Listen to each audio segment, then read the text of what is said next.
গ্রামের নাম বেলতলা। ছোট্ট, শান্ত, কিন্তু একটু অদ্ভুত।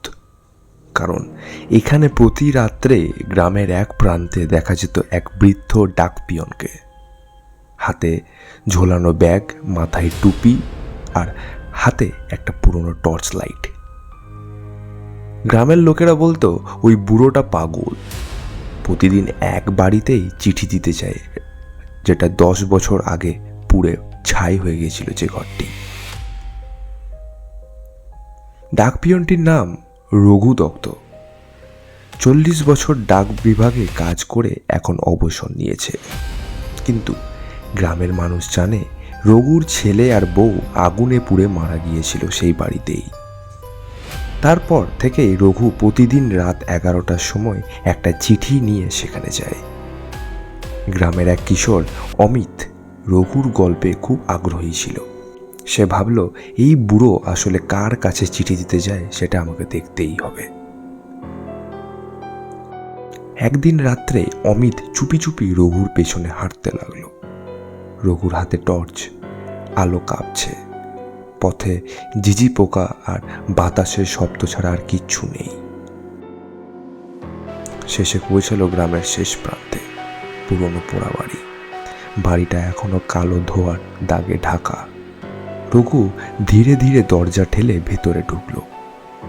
অমিত দূর থেকে দেখল বাড়ির ভেতরে এক মুহূর্তের জন্য আলো জ্বলে উঠল, তারপর নিভেও গেল। তারপর আর কোনো শব্দ নেই। পরদিন সকালে অমিত গিয়ে গ্রামের লোকেদের সব বলল। গ্রামবাসীরা সবাই মিলে পোড়া বাড়ির দরজা খুলে ভেতরে ঢুকল। ভেতরে শুধু ছাই আর পুরনো কাঠ। কোণে একটা পুরনো টুপি আর একটি খাম পড়ে আছে।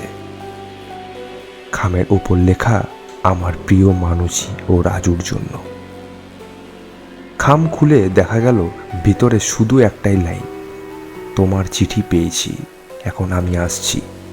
সেই রাত্রে গ্রামের রাস্তায় কেউ রঘুকে দেখেনি, আর ঘরেও যায়নি। পরদিন সকালে ডাকঘরের টেবিলে রাখা ব্যাগে পাওয়া গেল এক নতুন খাম, যার উপরে লেখা, বেলতলার ডাকঘর চিরকাল কাজ চলবে। তারপর থেকে গ্রামের মানুষ বলে, প্রতি বছর আগুন লাগার দিন রাতে রাস্তায় দেখা যায় এক বৃদ্ধকে, হাতে টর্চ লাইট, কাঁধে ব্যাগ, আর ফিসফিস করে বলতে থাকে, চিঠি পৌঁছে দিতে দেরি হয়ে গেল। আজও যদি কেউ রাত্রেবেলা সেই পোড়া বাড়ির সামনে দাঁড়ায়, হালকা হাওয়ার সঙ্গে ভেসে আসে সেই গলা, চিঠিটা পৌঁছে গেছে, এখন আমিও যাচ্ছি। অসাধারণ একটি ঘটনা। আজকের এই ঘটনাটি খুবই একটা ইন্সপায়ারেল স্টোরি বলতে গেলে আর কি। এই ঘটনাটি যিনি পাঠিয়েছে তার নাম সুলেখা মজুমদার। সুলেখা শোভাবাজারে থাকে, তো সুলেখাকে জানাই অসংখ্য অসংখ্য ধন্যবাদ। এবং এই ঘটনাটি মানে তারই মামাঘরের ঘটনা, মানে তার মামাঘর বেলতলায়, এবং আজও নাকি এই ঘটনাটি প্রচলিত তার মামাঘরে। যাই হোক, সুলেখাকে জানাই অসংখ্য অসংখ্য ধন্যবাদ আমাদের এই হরর টকিজের পক্ষ থেকে।